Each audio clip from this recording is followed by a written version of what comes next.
Kalau sekarang banyak orang mempertanyakan pesantren, bahwa pesantren tidak cukup adaptif, tidak cukup responsif terhadap perubahan zaman, ini terkait dengan kurikulum yang mereka jalankan.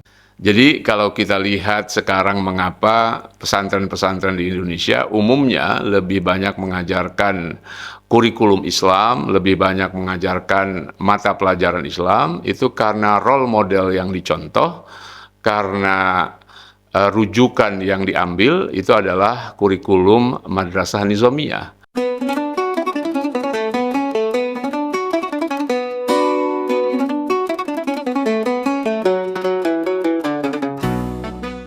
Halo, selamat datang kembali di kanal Iditopia. Hari ini saya akan bicara tentang sesuatu yang sedang ramai, sesuatu yang aktual, yaitu tentang dunia pesantren. Ada protes yang sangat besar dari orang-orang yang mendukung pesantren terhadap sebuah tayangan televisi yang menampilkan kegiatan di pesantren-pesantren di Indonesia. Tayangan itu dianggap negatif dan cenderung dianggap mengada-ada atau fitnah. Meskipun banyak orang yang menganggap itu adalah kenyataan, cuma hanya dipotret secara sepotong-sepotong ya, sehingga membuat para pendukung pesantren atau orang-orang pesantren menjadi marah ya. Sebetulnya kalau tidak ada reaksi berlebihan, kalau tidak ada respon berlebihan, tidak banyak orang yang tahu. Karena sekarang ini semakin jarang orang menonton televisi. Apalagi tayangan-tayangan yang murahan seperti itu pasti tidak banyak yang menontonnya. Tetapi karena direspon, direaksi sedemikian rupa ya, bahkan para pendukung pesantren, orang-orang yang tidak setuju dengan tayangan itu melakukan demo besar-besaran, bukan hanya kepada stasiun Trans 7 yang menayangkan program itu, tapi juga ke beberapa tempat, termasuk Transmart ya, yang sebetulnya tidak ada kaitannya langsung dengan stasiun televisi. Jadi itu, kalau tidak direspon secara berlebihan, persoalannya mungkin sudah selesai ya. Seharusnya kalau tidak setuju dengan sebuah tayangan televisi, seseorang atau lembaga bisa menyurati keberatan ya, menyurati ke stasiun televisi tersebut, mengungkapkan rasa keberatan, bisa juga ke Dewan Pers. Masalahnya akan selesai. Tetapi karena direspon begitu rupa, apalagi ketua PBNU-nya turun tangan ya, mengeluarkan statement resmi, dan menurut saya itu adalah sebuah kekeliruan yang akhirnya bergulir sampai sekarang. Sudah lebih dari seminggu masalah ini belum juga selesai, dan dampak buruknya adalah makin banyak video-video negatif tentang pesantren beredar di media-media sosial. Bukan hanya video yang berasal dari Trans 7, tetapi video-video lain yang menggambarkan tentang hal-hal yang negatif ya di dunia pesantren. Itu ada banyak sekali berseliweran di media sosial. Nah, ini dampak buruk yang tidak dibayangkan atau tidak disangka oleh para pemprotes, dan saya kira juga oleh para petinggi NU sebelumnya ya.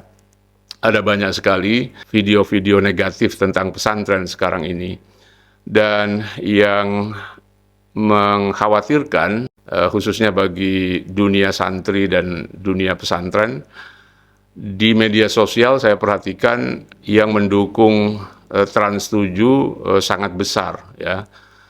Jadi simpati itu bukan hanya diberikan kepada para pemprotes atau para santri, tetapi yang mendukung Trans 7 juga banyak sekali ya. Belakangan saya lihat karena ada video-video lain tambahan yang mendiskreditkan dunia pesantren, gelombang dukungan terhadap Trans 7 semakin membesar, dan saya kira ini sangat merugikan dunia pesantren, sangat merugikan NU yang selama ini selalu menampilkan wajah moderat, wajah Islam yang sejuk bagi Indonesia. Tapi belakangan potongan-potongan statement yang agak vulgar itu beredar terus di media sosial. Nah, nasi sudah menjadi bubur, kita tidak bisa lagi menyetopnya. Saya tidak tahu arahnya akan kemana. Saya tidak akan berpanjang lebar bicara tentang itu. Yang akan saya bicarakan adalah tentang fungsi pesantren, ya, tentang pesantren sebagai sebuah lembaga pendidikan.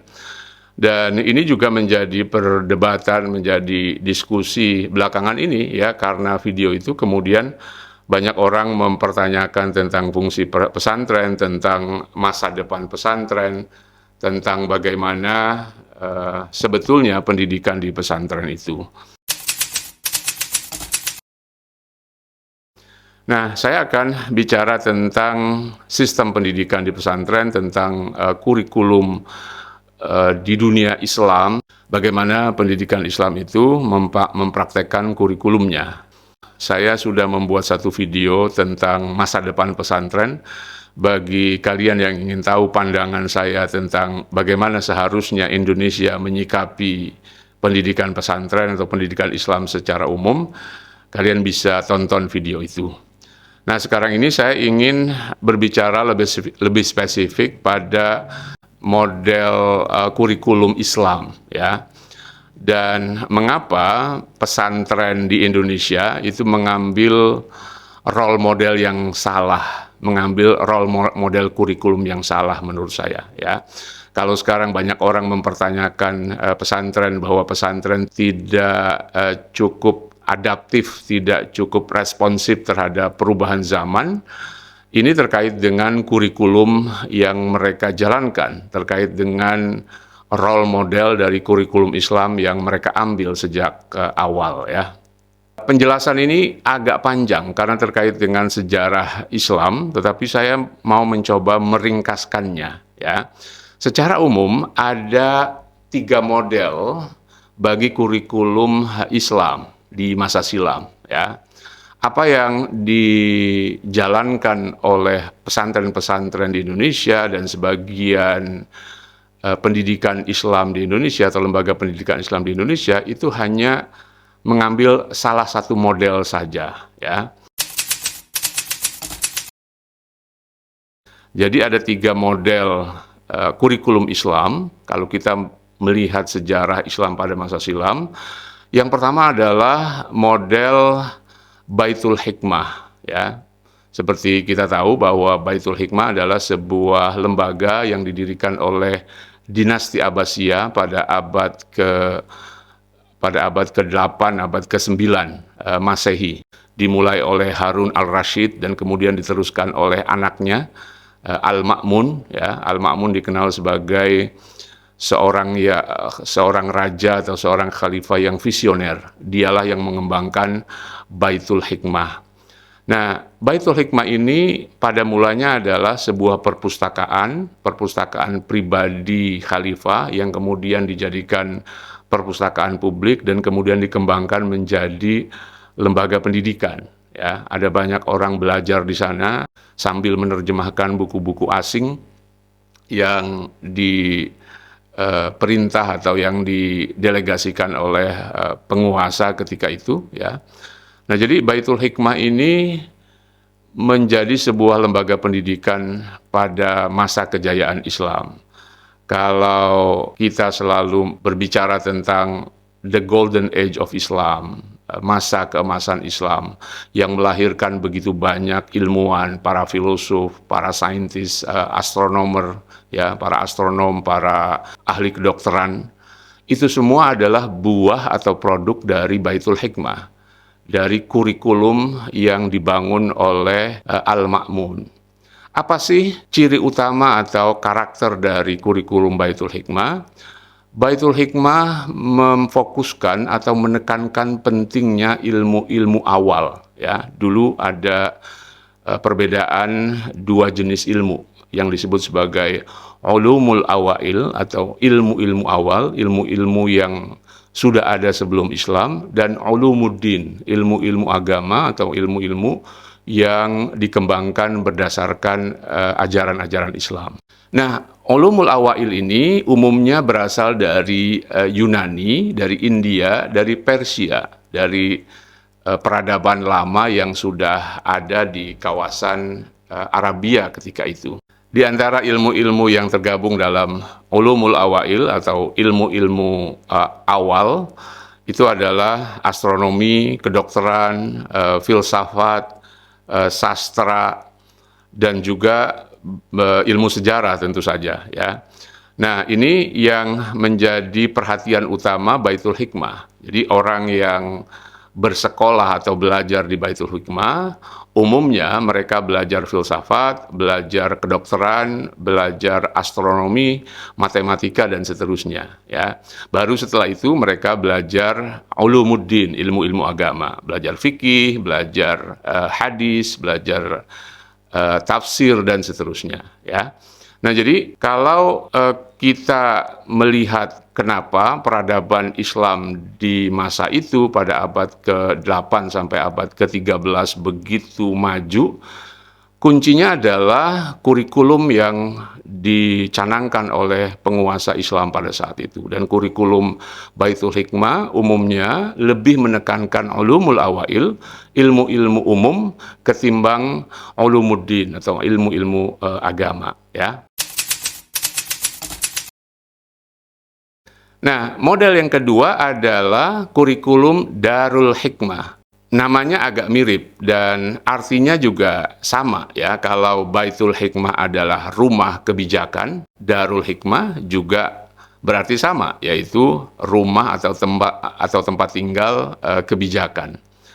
Bait dan dar dalam bahasa Arab berarti sama, yaitu rumah. Nah, Darul Hikmah itu didirikan oleh dinasti Fatimiyah di Mesir ya pada abad ke-10, abad ke-11. Agak berbeda sedikit dari Baitul Hikmah. Darul Hikmah ini mengambil beberapa disiplin ulumul awail tapi lebih menekankan pada disiplin filsafat ya. Tidak terlalu mengembangkan kedokteran dan astronomi tetapi lebih banyak mengembangkan disiplin filsafat. Jadi di Darul Hikmah yang didirikan oleh dinasti Fatimiyah dan pusatnya seperti kita tahu adalah Al-Azhar ya. Jadi jangan salah paham, Al-Azhar itu yang sekarang menjadi Center of Excellence di Mesir, di Kairo, menjadi pusat pengajaran Islam, itu didirikan oleh dinasti Syiah, dinasti Fatimiyah. Dan itu yang menjadi pusat dari Darul Hikmah dulu ya. Mata pelajaran atau mata kuliah yang diajarkan di Darul Hikmah adalah filsafat ya, umumnya filsafat Yunani yang sudah diarabkan dan juga aspek-aspek esoteris di dalam filsafat. Itu yang menjelaskan mengapa kaum Syiah sangat kuat dengan tradisi filsafat ya. Pada mulanya filsafat itu dikembangkan oleh dinasti Fatimiyah di Mesir ya, di Darul Hikmah, dan menjadi mata kuliah favorit di dalam kurikulum Darul Hikmah. Nah, model yang ketiga adalah kurikulum yang dikembangkan oleh Nizam al-Muluk, seorang Perdana Menteri pada masa dinasti Seljuk. Pada masa itu ada beberapa kerajaan kecil yang otonom tetapi masih mengakui kekhalifahan Abbasiyah atau kerajaan Abbasiyah sebagai khilafah ya. Nah, Saljuk atau kerajaan Saljuk, dinasti Saljuk adalah salah satunya. Nah, dinasti Saljuk ini berkembang di Persia ya, di Naisapur, di Isfahan, dan beberapa kota di Persia lainnya. Nizamul Muluk adalah Perdana Menteri dari seorang raja namanya Alparslan. Alparslan ini adalah sultan terbesar Seljuk yang berhasil menaklukkan Anatolia ya, yang menjadi pembuka buat penaklukan Konstantinopel berikutnya. Karena dinasti Saljuk ini adalah nenek moyang bangsa Ottoman yang kemudian mendirikan kekhalifahan Utsmaniyah. Nah, pada pertengahan abad ke-11, Nizamul Muluk berinisiasi untuk mendirikan sebuah madrasah dan dia mencanangkan akan mendirikan 100 madrasah yang kemudian dikenal sebagai Madrasah Nizamiyah ya. Madrasah ini dibangun sebagai respon dari Darul Hikmah di Mesir ya. Jadi kerajaan Seljuk berusaha ingin menyaingi kerajaan Fatimiyah di Mesir, karena itu mereka juga mendirikan lembaga pendidikan. Kalau Darul Hikmah di Mesir lebih fokus pada pendidikan filsafat, maka An-Nizamiyah atau Madrasah An-Nizamiyah lebih memfokuskan diri pada mata pelajaran Islam. Jadi yang diajarkan di madrasah-madrasah Nizamiyah umumnya adalah kurikulum yang terkait dengan ajaran-ajaran Islam. Kalau kita kaitkan dengan kurikulum Baitul Hikmah sebelumnya, ya, Baitul Hikmah itu membagi keilmuan menjadi dua, ulumul awail, ilmu-ilmu umum atau ilmu-ilmu awal, dan ulumuddin, ilmu-ilmu agama yang bersumber dari ajaran Islam. Nah, Madrasah Nizamiyah itu lebih memfokuskan ilmu-ilmu agama, ulumuddin, ya. Jadi kurikulum utama Madrasah Nizamiyah itu adalah mengajarkan ilmu-ilmu agama.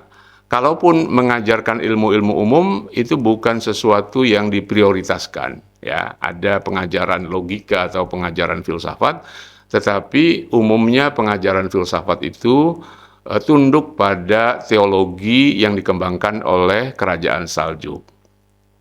Saya harus menyebutkan sedikit di sini bahwa Kerajaan Saljuk adalah kerajaan Sunni yang dibangun untuk membentengi atau melindungi ajaran-ajaran Sunni, ya. Pada abad ke-10, abad ke-11 ketika itu ada banyak sekali kerajaan-kerajaan Syiah, ya. Di Afrika Utara, di Mesir, di beberapa wilayah sekitar Jazirah Arabia ada beberapa kerajaan Syiah, dan mereka umumnya menantang atau memberontak dari kekuasaan Abbasiyah, ya. Fatimiyah adalah salah satu contoh yang mengklaim bukan hanya sebagai kerajaan, tetapi juga mengklaim sebagai kekhalifahan.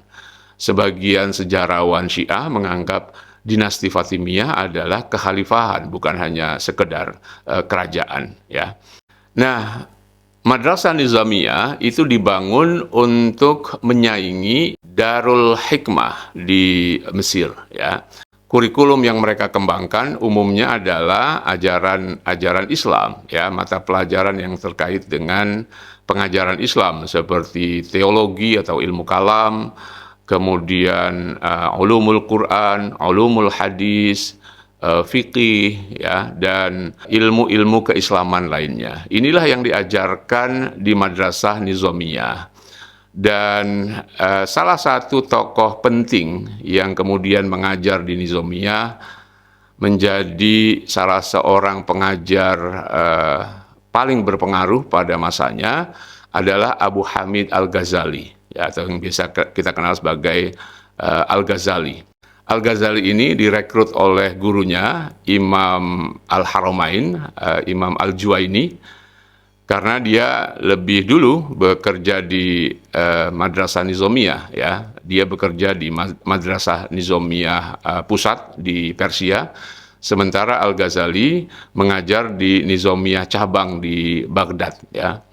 Nah, seperti kita tahu dari biografi Al-Ghazali adalah orang yang sangat agresif dalam membentengi Islam. Karena itulah Al-Ghazali mendapat gelar Hujjatul Islam, pembela Islam, argumen atau dalil Islam. Kenapa Al-Ghazali diberikan gelar seperti itu? Ya karena dalam buku-bukunya Al-Ghazali memfokuskan diri untuk membela Islam dari filsafat, dari kebatinan, dari aliran-aliran yang dianggap bertentangan dengan aliran Sunni, ya. Nah, di tangan Al-Ghazali pula Madrasah Nizamiyah itu menjadi sangat terkenal, ya. Pengembangan Madrasah Nizamiyah dilakukan dan didirikan di banyak sekali kota Islam ketika itu, ya. Dan ciri khas dari Madrasah Nizamiyah adalah ilmu-ilmu agama, ya. Seperti kita tahu, Al-Ghazali sendiri menulis sebuah buku yang sangat tebal, ya, terdiri dari beberapa jilid, ya. Judulnya Ihya Ulumuddin.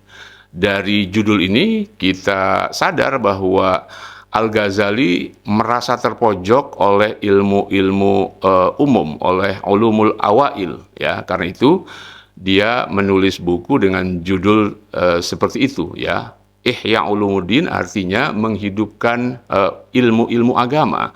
Bagi dia, ilmu-ilmu agama itu lebih penting daripada ilmu-ilmu umum. Ilmu-ilmu agama yang selama ini menurut dia terpinggirkan, itu harus dihidupkan, harus diajarkan di sekolah-sekolah, di perguruan tinggi ketika itu.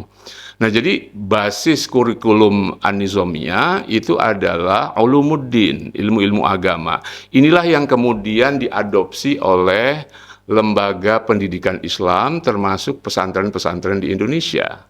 Kalau kita lihat mengapa di pesantren hanya diajarkan ilmu-ilmu keagamaan atau ilmu-ilmu keislaman, ya karena role model atau model dari kurikulum pesantren itu adalah Madrasah An-Nizamiyah, bukan Darul Hikmah dan apalagi Baitul Hikmah. Pesantren-pesantren di Indonesia tumbuh dalam suasana pendidikan yang dikembangkan oleh Madrasah An-Nizamiyah. Tentu saja ketika pesantren-pesantren di Indonesia itu didirikan, kerajaan Seljuk sudah tidak ada lagi. Tetapi penerusnya yaitu kerajaan Ottoman atau dinasti Ottoman cukup berpengaruh di dunia Islam. Dan pendidikan An-Nizamiyah dilanjutkan oleh dinasti Ottoman. Dan itulah yang menginspirasi negara-negara atau kerajaan-kerajaan Muslim di dunia, termasuk di Indonesia. Ya. Jadi kalau kita lihat sekarang mengapa pesantren-pesantren di Indonesia umumnya lebih banyak mengajarkan kurikulum Islam, lebih banyak mengajarkan mata pelajaran Islam, itu karena role model yang dicontoh, karena rujukan yang diambil itu adalah kurikulum Madrasah Nizamiyah. Nah, padahal kalau kita peduli pada kemajuan peradaban, kalau kita sering membicarakan tentang era keemasan Islam, ya, the golden age of Islam, maka yang harus kita tiru adalah kurikulum Baitul Hikmah. Kesimpulannya, ada 3 model kurikulum dalam pendidikan Islam, yaitu model Baitul Hikmah, model Darul Hikmah, dan model Madrasah An-Nizamiyah. Dan pilihan terhadap 3 role model ini itu bisa menentukan bagaimana pendidikan Islam selanjutnya. Dan sayangnya pesantren-pesantren di Indonesia lebih mengadopsi kurikulum An-Nizamiyah ketimbang kurikulum Baitul Hikmah. Oke, kita ketemu lagi pada pembahasan selanjutnya. Untuk hari ini kita cukupkan sampai di sini. Terima kasih sudah menonton. Salam.